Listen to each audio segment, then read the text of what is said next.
Welcome back. Kadapa జిల్లా జమ్మలమడుగు నియోజకవర్గంలో ప్రజావేదికలో CM Chandrababu మాట్లాడుతున్నారు. ఇప్పుడు లైవ్ చూద్దాం. నేను మీకు మొన్ననే తల్లికి వందనం ఇచ్చాను. నేను ఒక మాట చెప్పాను, ఎంతమంది పిల్లలుంటే అంతమంది పిల్లలకి తల్లికి వందనం కింద మీకు ఇస్తానని చెప్పాను. మాట నిలబెట్టుకున్నామా లేదా అని మిమ్మల్ని అడుగుతున్నా, కొండే తల్లులను అడుగుతున్నా. ఒకరికి కాదు, ఇద్దరుంటే ఇద్దరికి ఇచ్చాం, ముగ్గురుంటే ముగ్గురికి ఇచ్చాం, 7 మంది ఉంటే 7 మందికి ఇచ్చిన ఏకైక ప్రభుత్వం ఈ ప్రభుత్వం. అవునంటే చేలు పైకెత్తండి.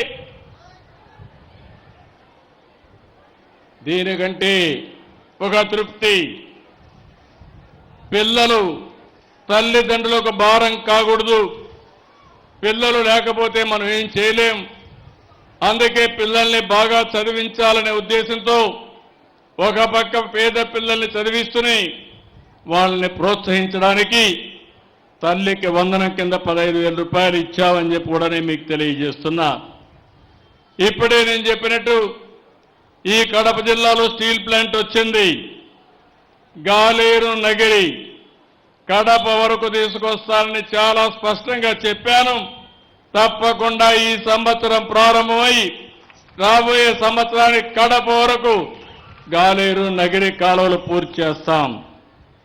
ఇంకో పక్కన జిందాల్ సంస్థ కూడా మొదటి దశ 4,500 కోట్లు, రెండో దశ 11,850 కోట్లతో ఈ ప్రాజెక్టు పూర్తవుతుంది.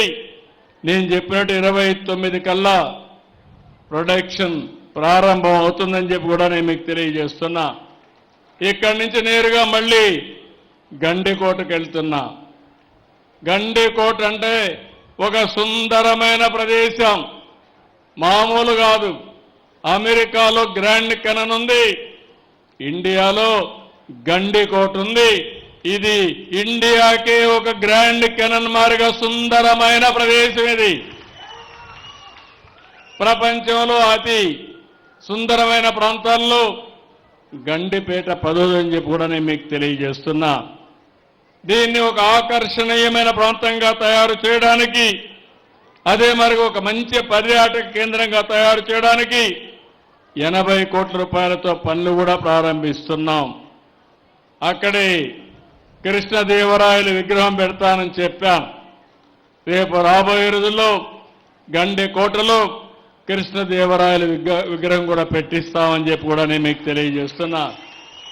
ఈ కడపలో ఒక పక్క గండికోట, ఇంకో పక్క ఒంటిమిట్ట, మధ్యలో కడప దర్గా, ఈ 3 గాని అనుసంధానం చేయగలిగితే ఒక బ్రహ్మాండమైనటువంటి పర్యాటక కేంద్రాలుగా, స్పిరిచువల్ హబ్గా తయారవుతుంది.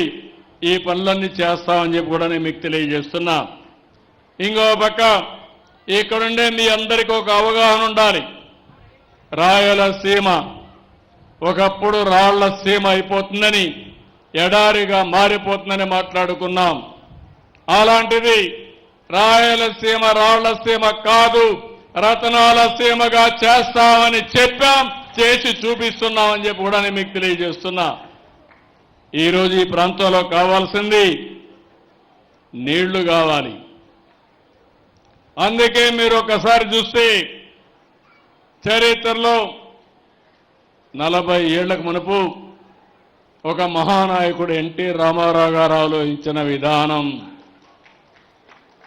తెలుగు గంగ ద్వారా చెన్నైకి నీళ్లు తీసుకుపోవాలంటే కాదు, నా రాయలసీమకు నీళ్లు ఇచ్చిన తర్వాతనే చెన్నైకి నీళ్లు పోతాయని చెప్పిన ఏకైక నాయకుడు నందమూరి తారక రామారావు గారు.